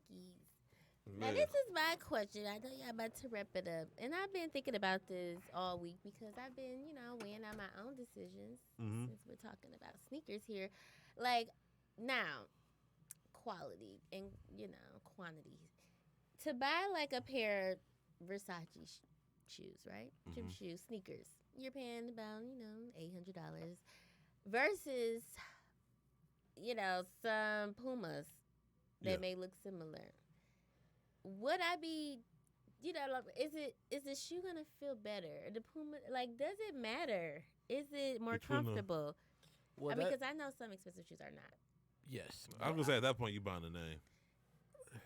I mean, some No of us, it comfort, depends, no it depends on the design. company. Some companies have great quality and comfort, some don't. My thing is, Is it worth $600 difference? buy what works for you. Or you have to be, it depends on where you are in your shoe collection. If you're in the beginning, I wouldn't do that because you can go get 7 other shoes that you truly like. You know what I'm saying? Or if you got everything else you want, it's just like, okay, now I can go to tier system. Like, it's for me, even with me being in the sneaker game so long, I have shoes like, okay, once I get to this, I'm buying everything here. That shoe is going to be at that price for a long time. I'm gonna tell you. I'm gonna keep it And real I simple. hear that now. Shoot. It's an investment. It is an investment, but I'm gonna give you a real simple answer to your question. Though, no, hell no. Listen, I see people still Versace- reselling these same like, if shoes you're gonna on resell, Poshmark. if you're gonna resell and all that other And stuff, I guess. But if you're talking about actually wearing these shoes and you're saying, okay, the difference in quality and comfort and all this other shit is not worth $600. But my thing is, it's not even that. It's about, and this is what it comes down to. What do you think is value? Because we Okay, would that's say if I told him, see, man, I got a dude, he give us our Kobe 5s for $200, he'd be like, that's a deal bet to you. Someone like him, like, that's way too much. So the Right. value is in what you think it is. Agree with that. You know what I'm saying? So my thing is, because what he would pay for a shoe, I wouldn't, or vice versa. Sometimes depending on the shoe. So it goes back to that. Like, to my friends, be like, oh man, this shoe on sale. You've been looking at. I need a little bit lower. Like, are you serious? But it's just how we look at things and how you value things. So I agree I've with that. been changing my feelings because I've been a non-gym shoe person. I wore them as a child, of course, because I was looking up to my brother. But then when I became a young lady, I was like, heels and loafers. And I would get one pair of shoes that would last me like 5 years. Like Dave. Yes, like Dave. But they would always look good, not wore out. But no shade. I like Dave. But now I say, okay, I'm going to try to, because I'm like a basic black person. So colorful shoes, they Basic make me black nervous. person. I'd be like, damn, is this going to look right? This green, this all this Instead color. of BBP, Right. basic black person. Basic black person, black and brown. That's it. Let's abbreviate that. Yeah. But do you think it's? I'm gonna start saying that. I'm a BBP. Buying them. So I'm so she liking doesn't it. like pumpkin spice, but she like. I'm trying to figure out what the. Basic black person. She likes breadcrumbs and a macaroni. There you go. I have to have other people pick my shoes out with color, so I Well, won't. sneakers have become such a fashion. But they're part of what you it's like what you like. But now I'm started to feel like okay, because usually you just see like black girls. They always in the hard shit, like the Jordans and the high top ones, and that should be looking unfeminine to me sometimes. It's how you make it. Because I've seen some women who They make it have look- made it look cute in some Yes, yes, dresses. yes, yes. I've seen some people dress it up, but most of the time I see the hood rats and it don't look. Just I mean, good. that goes with Don't look any at the of hood it. rats, I yeah. mean, that goes with. That- anything. Well, yeah, don't look at I them. mean, But then I You want to start go a seeing- block that way, not a block that way. Yeah, I was gonna say. But then Yeah. for a while they just look like regular running shoes that you would just exit. Now I'm starting to see some style. I mean, it depends on once the again, it people- depends on you though. Anyway. But the person makes the clothes. Yeah, I agree. Okay, I agree. that's true. Cause I seen some stuff and it's like, and then I seen somebody put it together and it's like, oh, okay. I I've see seen some that. people botch some good outfits. Too. Yeah. I saw my Yeah. thing. I seen that too. The shoe botch. Yes.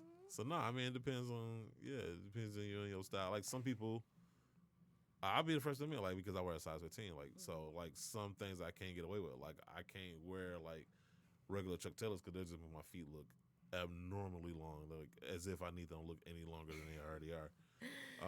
Little puppy feet. And so certain things. I'm just gonna stare from the space. Good. I'm just shaking my head. Just Nope. Eyes, yep. No, but I mean, so certain things I can't get away with, like certain low tops. Yeah. I can't get away with wearing a size 15, but and so I get jealous sometimes with people with smaller feet. I'm looking like, man, I wish I could wear those, but Right. it is what it is.